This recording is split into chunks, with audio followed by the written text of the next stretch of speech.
What's up, guys? I'm Mr. Hicks, and I want to do a quick update on some of my jars here. This was set up on August 13th, taken from 2 local ponds, and just marble chunks, some pond stones, some organic potting mix, about a gallon of water. We got duckweed, guppy grass. I call this one plant here baby tears, but I think it's actually something else.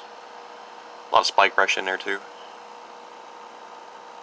Bladder snails, case worms. The jar is doing really great. I'm really proud of this. It is so green in there. I imagine this is going to fill up with plant matter eventually. These are not sealed. As you can see, I got a little DIY LED light up there. Do it yourself. They're really cheap on eBay. This is my second jar here. This was set up a little bit after that one, a few days, about 5 days after that one. And I originally added a snail in here, and we had a few hitchhikers, but right now I'm not seeing any at all. It's kind of strange. And I've noticed this really unusual thing right here. It might be hard to see on camera. He looks like a rock, but it has a leg. So I'm certain it's some kind of beetle. He wasn't in there when I set it up, so he's moved down in there for some reason. But yeah, I'm not seeing any of my snails in this jar.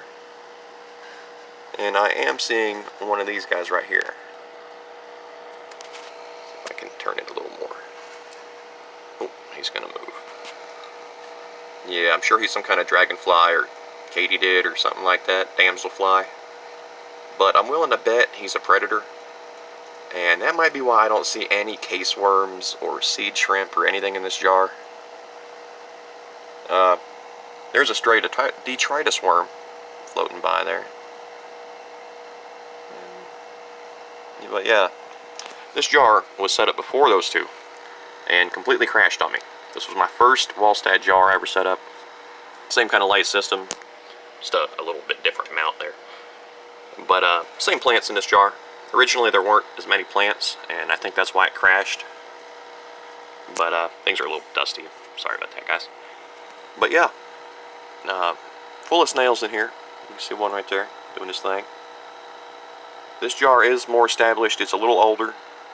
I don't change the water on these at all. You know, that water I put in at the start, and I've topped it up a little bit here and there. I tend to pull plants out as needed from other containers, from other tanks.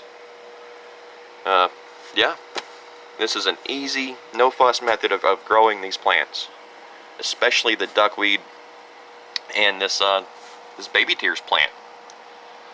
I've seen people call it a Caroliniana, something like that. I could use some help identifying the species if you can recognize it, that leafy plant there. But yeah, that's what we got going on. I also wanted to show my nano tank. I made this out of some scrap pieces of plexiglass that we happen to have laying around. It's not the proper thickness for an aquarium, so I added a little base to kind of hold things together. And you can see this was set up on 8/3/19. A little list of the species. I threw some snail eggs in here at one point, and they hatched, and there they are. They're doing pretty good in there. It's just a little tiny tank.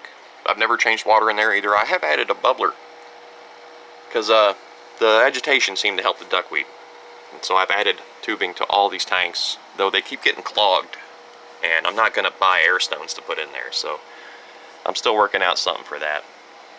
But yeah, that's our Wallstad jars. A few months in, doing really great. This tank isn't planted. There's no soil down there. I mean, it is planted, but there's no soil underneath. It's just bare bottom, some rocks. This plant right here is moss, sphagnum moss taken from my front yard. You can see some of it there in the back died. No, not really sure why, but this particular patch here, doing great. It's probably growing more than any of the other mosses I've tried. So yeah, guys, that's what's going on, and I hope I'll see you again in the next video. Thanks.